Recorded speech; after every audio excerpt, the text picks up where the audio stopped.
Yeah, we're going to take the trash out. And you've seen this as a familiar thing, but not in the snow. We're going to start volume 3 with this episode on finding a way. Meaning, if you intend to fully commit to an expedition, a journey with a purpose, you really need to have in your mind an outcome that you want.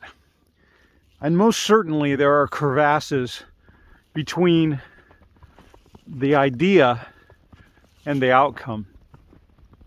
Challenges, not just production challenges, scheduling, financial, emotional, market challenges, all sorts of things.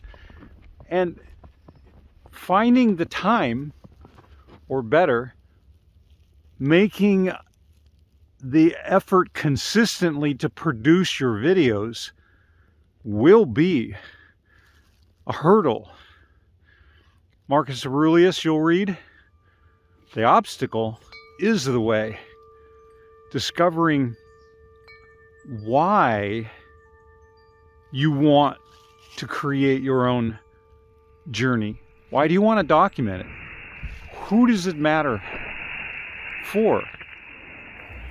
Yourself? For your family?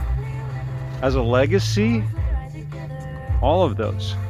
Anthony Robbins once shared that if you can't find the motivation from within to get to where you want to go, don't look forward, but picture yourself on your deathbed. What is it that you will deeply regret in hindsight?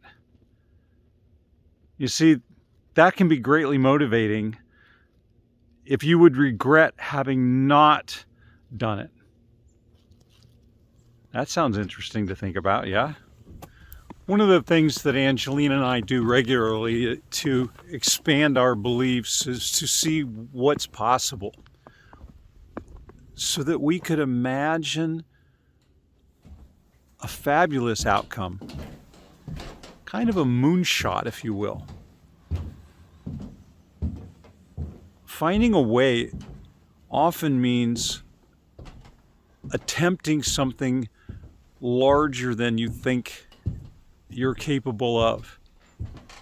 And the saying goes that if you try to make it to the moon and fail, at least you'll get your butt over your neighbor's fence. And it's done hour by hour editing and minute by minute seeing what if. Volume 3, as I can see now, is a how-to, showing that you won't get there the first time. It'll take numerous attempts before you come to a summit that you're pleased with. Let's have a look at some of the early attempts I did. If you're in business for yourself, I bet you know what this feels like. Oh boy. Here's something that you don't see every day. I'm like in the middle of nowhere. I mean, literally. And I look down. Let me see if I can zoom in here a little bit. There's a bunch of money laying all around the side of the road. Thank you, God. That's interesting. I want to be sure to relate this story accurately. If you look across the valley that I've just crossed, it's about 25 miles or so that I've been riding now. During that time, I've been having this little conversation with God about provision and what is it that I need to do to take my service to the next level, you know, and it's just basically serving more people. And I'm looking at my totem. It's a reminder of, you know, God's faithfulness and His provision and all of that. You notice right here, provision of work and finances. And that's about the time I was getting pretty hot and decided to stop and take off my jersey, and in the process, looking down, I find $118. I can't say that I manifested the money, and I certainly didn't have an intention to find it, but you know, I do have a real heart's desire to serve people, and if this little story serves you, then it's a good one for me. I'm, like I said, out here in early Utah. That's an interesting one to think about, how provision shows up when you need it. I think this is worth recording just for the record. We just finished with a really excellent meeting with Purple Heart organization, and Patrick was very receptive, very entrepreneurial, and wanting to help wounded veterans and with SCOTOMAVILLE. We then needed to go put some gas in the car, but we're just leaving Safeway after having put $5 into the gas tank because I couldn't fill it all the way up. And I'm thinking, okay, fine. How many miles does that get us? And we have about an hour drive tomorrow to go look at some property. And I'm thinking through, how we're going to make this happen, getting there and getting back.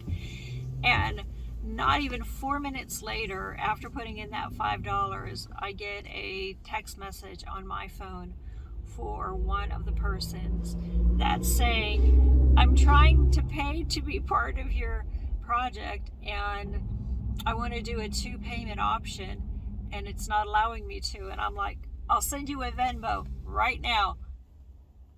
William H. Murray was totally correct, and Scripture supports the same idea. When you're fully committed, and not until then.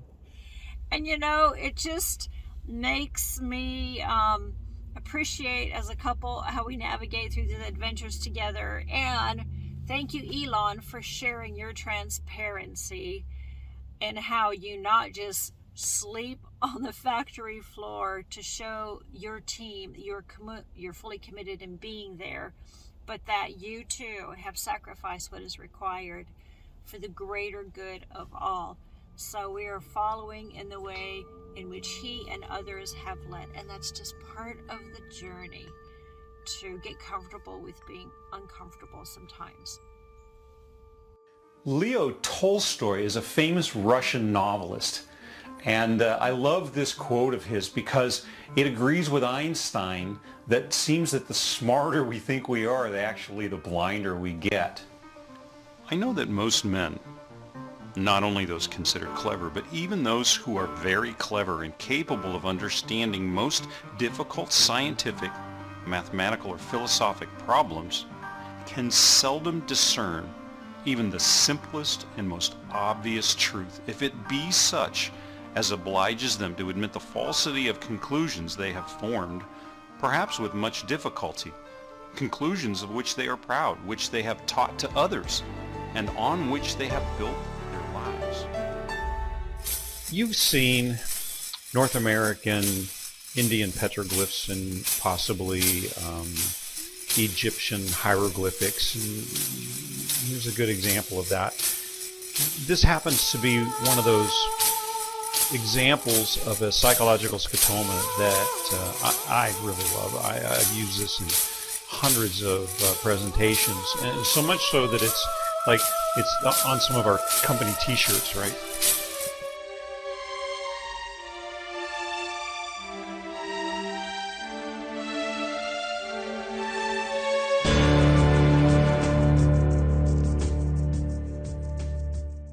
I jokingly refer to mentorpreneurs as the AA for serial entrepreneurs.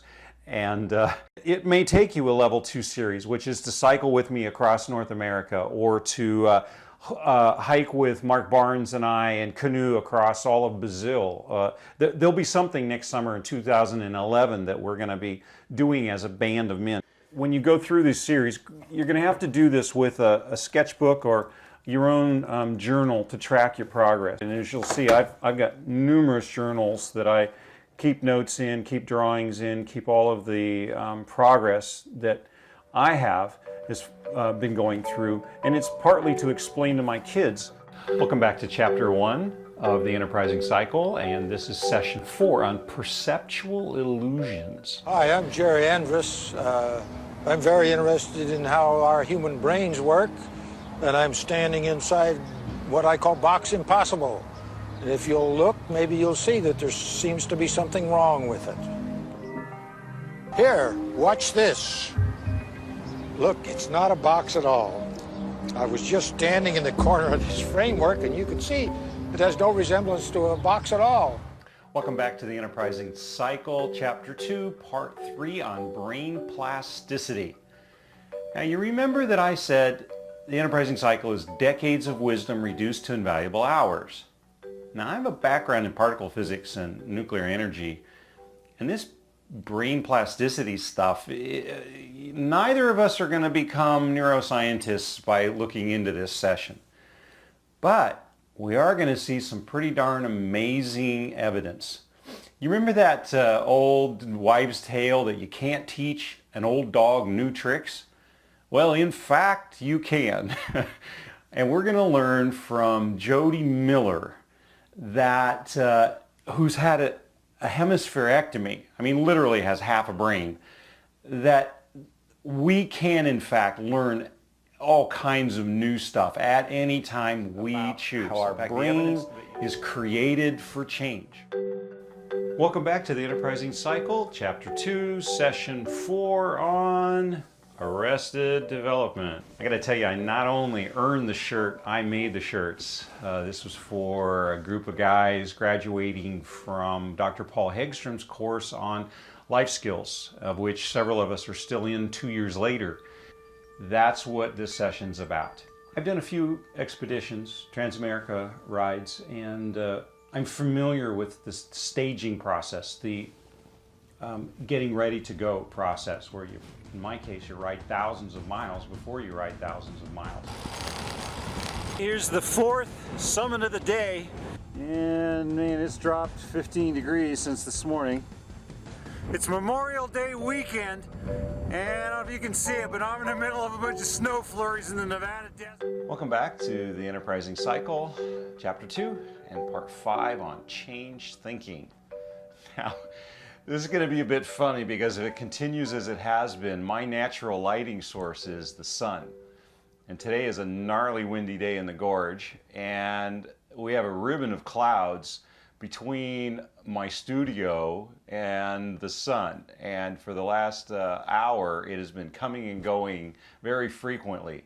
So I am really learning to deal with change as the conditions here in the set continually change.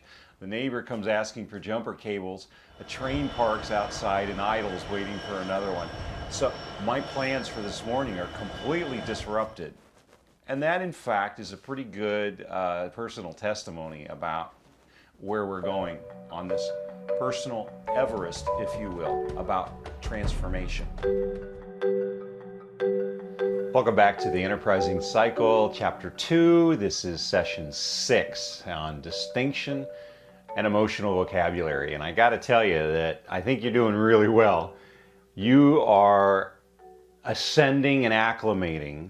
You're becoming more familiar with a lot of the terms and the diversity of the concepts that I'm bringing together for you. And in this session, we're going to start off by kind of a review, back down to base camp a little bit.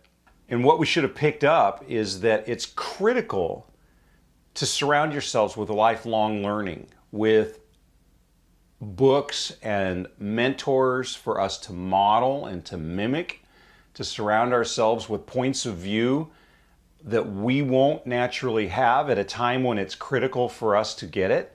One of my favorite and most respected authors puts it this way: don't get worried or upset about anything, but in every situation, pray with thanksgiving, presenting your requests to God. And the peace of God, which goes beyond common understanding, will protect and renew your heart and your mind in Christ Jesus. Summing it all up, I'd say you'll do best by filling your minds and meditating on things that are true, noble, reputable, authentic, compelling, gracious. The best, not the worst. The beautiful, not the ugly. Things to praise, not things to curse. Put into practice what you learned from me, what you heard and saw and realized. Do that, and God, who makes everything work together, will work you into His most excellent harmonies.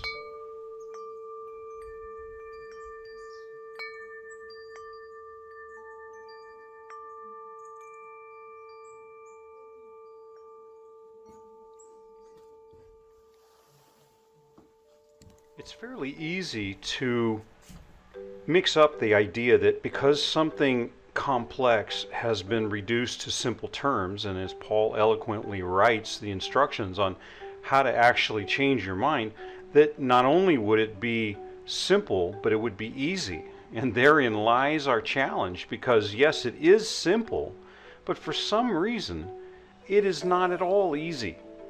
It's fraught with fear and doubt and the emotions which say that I can't, I won't, I couldn't, and just shutting down, just straight up turning off. So let me share with you some of the tools that I know over time do actually work. They make it so you don't have to go it on your own. You don't have to learn trial by error. You can, in fact, practice with others and arrive safely at the destination on the other side of the crevasse, if you will, as a completely transformed person.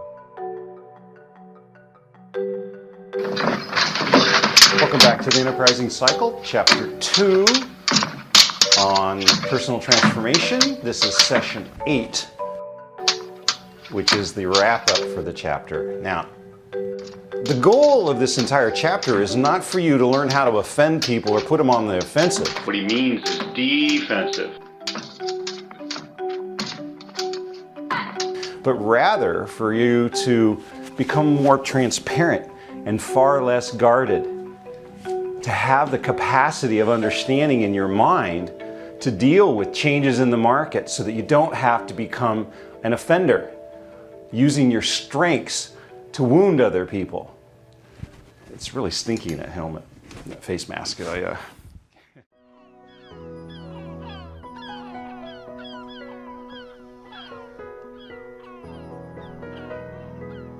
Hi, I'm Daniel Comp, founder of Mentrepreneurs and author of The Enterprising Cycle. Hi, I'm Angelina musik-comp, founder of Momtrepreneurs and also author of The Enterprising Cycle. And we are at the starting point of the 2011 Trans-America Expedition. We are in Blaine, Washington, which is overlooking the Canadian-Vancouver border, to invite you on this year's expedition.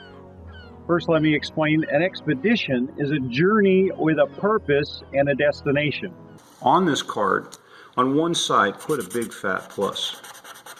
On the other side, about the size of a peppercorn, smaller than a ladybug, draw a dot like that. Hang on. Are you driving your car? Put that phone down. You can't watch this and do this exercise. We all have a scotoma. That's a blind spot. That's an area that we have with us our entire life.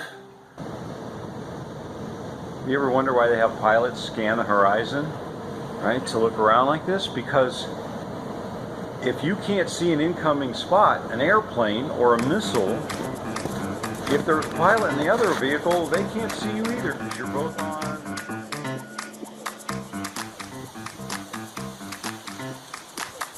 Can't just be fully engaged all the time and hope things turn out. That's like living underneath a bluff with rocks up there. It's a disaster waiting to happen. Next time you go to get your coffee, make sure you get the right size sleeve, because they have small and they have large, right? Don't get them mixed up. Small and large. Gotta get your gear on. You got the right idea. Oh yeah. This is episode 360 Men, and welcome to absolutely nowhere. They pronounce it now here. What? It's now here. Now here. Correct. It's now here. Now here? Really? It says nowhere. It's now here. It's now here, not nowhere. Really? They pronounce it now here. Oh, I get it. The traffic is now here. The noise is now here. Yeah, this is now here, not nowhere. I got it. Imagine riding your bike across this and then having this pass you. Oh yeah, there's a trigger. Here's some more.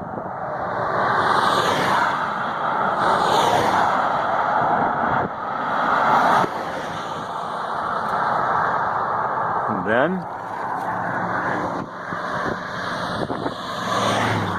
another one. And then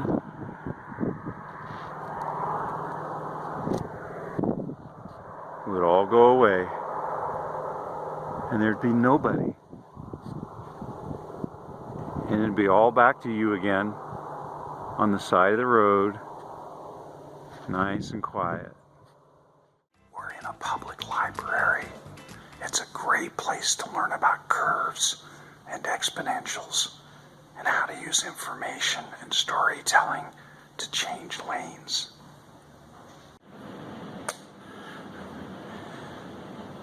I hope you can see my camera in here. If not, I'm gonna, look, I've stuck it up on this sort of thing, right? So you can see how I'm shooting what I'm shooting while I'm recording from my, so we're gonna put you back down there and hopefully that's in about the right place.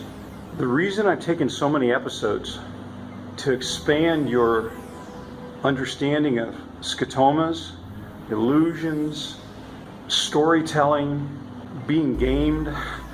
If you don't want to be part of the useless class, then don't get suckered into being entertained and just being a data provider. Don't just be adding data to the corpus for AI. Don't even be... Yeah, good night's sleep. Carson's cod liver oil before bed.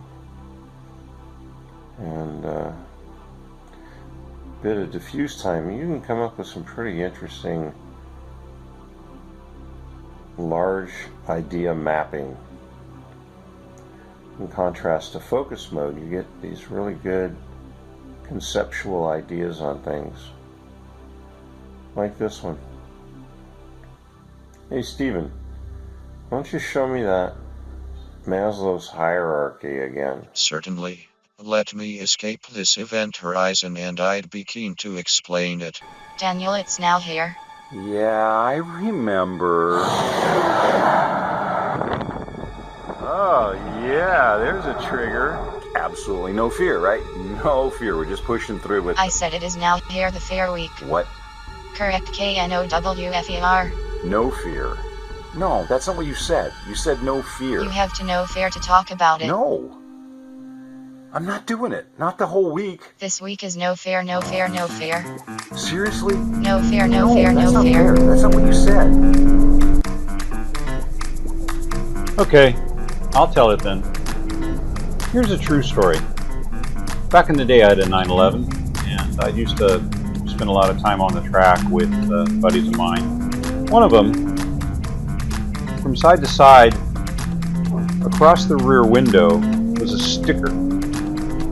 And the sticker was spelled KNOWFEAR.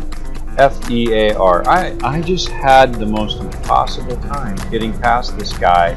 And literally, he taught me fear in these terms. But that's not the kind of fear I'm talking about.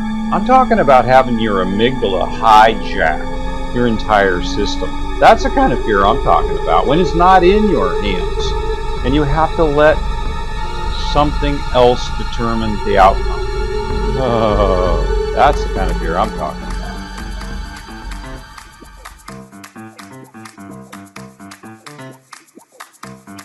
Okay. I keep talking about the 360 Men Book of Insights as an expedition. And we're all going to put some crampons on, we're all going to acclimate, we're going to go up and down, up and down, up and down. That means a bunch of failures. That means a bunch of exercise and work and exchanging ideas and sweat, a lot of things. But what you're going to learn, the experience you're going to gain, the abilities that you'll have after a little bit of exercise are going to really help you communicate some important things. So right now, I am giving you an example of part of what you're going to learn. I have up here a little GoPro red box. I have here my tablet sitting on my desk, and you can see that I'm shooting from that. I have here my cell phone, handheld. You could stick stuff in, a window mount. You could put it on a tripod. Weather front had just gone through and it was cold that morning and wet. And so I went in Fargo, North Dakota, I went to a McDonald's. And as I went in, I looked around, it was full of senior citizens. I mean, there was no place to sit except at a table with an Indian. I got my meal being delivered to me at the counter and I heard this, "Hey, I need to talk to you." And I was like, oh, people are looking at me. I turn around and it's a gentleman sitting at the table pointing at me. "I need to talk to you," he said. So I thought, well, okay, this is interesting. I went and sat down at the table and we started eating a meal. And I go, why do you have to, wait a minute, what's all that stuff? I'm looking at all this. It looks like a Walmart greeter. It's got a hat on, it's got a shirt, it's got all kinds of pins and medallions and ribbons and stuff. And I go, wait a minute, you're not a Walmart. Those are all battle medallions and all campaigns. And I was like, who are you? And he says, I'm Glenn Douglas. And we dug into the story a little bit. You might know the movie with Nicolas Cage in it called Windtalkers. And Glenn was one of the original Windtalkers from the Korean War. He's the oldest living, most decorated Native American Army intelligence officer. It means the guy had some interesting life experiences.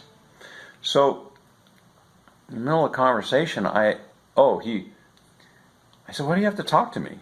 And he laid the paper down, the newspaper he was reading, and he pointed to a picture of me. "Is that you?" And I was like, "Yeah, but is that you?" On the opposite side of the paper was his face. Well, here we are. He's reading the newspaper, it's both of us, and I'm standing at the counter, so we get to have a conversation with each other. And he wanted to know what I'm doing. So I shared a little bit. I'm pedaling across America. Angelina had been in a car wreck, and I was trying to get the message out. And on the same day Lance Armstrong rode into Paris for the final time, a cyclist from Seattle rode into the Twin Cities for the first time. Daniel Comp is traveling cross-country on his bike to raise awareness for women in business. The longtime cyclist got the idea after his wife was injured in a bad car crash. She was an entrepreneur, and he's riding in honor of her. Through peer support and mentoring, they all sort of network together and share their business ideas and help each other in business, and just incredible things are coming out of it. So we're trying to bring it out of the Texas South area and up across the northern U.S. Comp started his journey in Seattle just after Father's Day. He figures if he travels 80 to 100 miles a day, he'll reach the East Coast by the end of August. I said, "Oh, Glenn, you're an Indian." And I still remember this. I get goosebumps from this because it was like the most obvious, inappropriate social statement to make out loud, right? "You're an Indian." And I said, "What's with the butterflies?" He goes, "Oh, butterflies, they know." I'm like, "They know? They know what?" "Your mission." "My mission? What?" "You're changing, and you're helping people. The butterflies are there so you don't quit. And the horses too." it's fascinating not just to see the weight gain and reduction, but to understand the internal dialogue that I can still hear. So in the span of 30 years, I learned little pieces of video production and storytelling. And I want to encourage you to stick with the learning curve, with the frustration. Because now the value to me is not only to look back at the cameras doing this, the value for you to put out the effort over time, the why, if you will, is that you'll be able to look back, understand a bigger pattern within the span of your lifetime. You'll be able to pass on insights and wisdom to your family, your friends, your community, to help them take grander steps. And I want you to just take a bit of time to actually think about 30 years, 40, 50 years from now, looking back, how satisfied you will be for having put in that small amount of effort incrementally to both record and to tell that story. And I think from that, why, you'll find the ability to climb again and again and again. And then over time, to find not just your voice and your style, To be honest with but you, the actual story this is so boring. that you pass on. Can we turn on the television? I think that's what this episode's Let's about. check your social media. Helping you get the heck out of SCOTOMAVILLE. Find your why, find a way.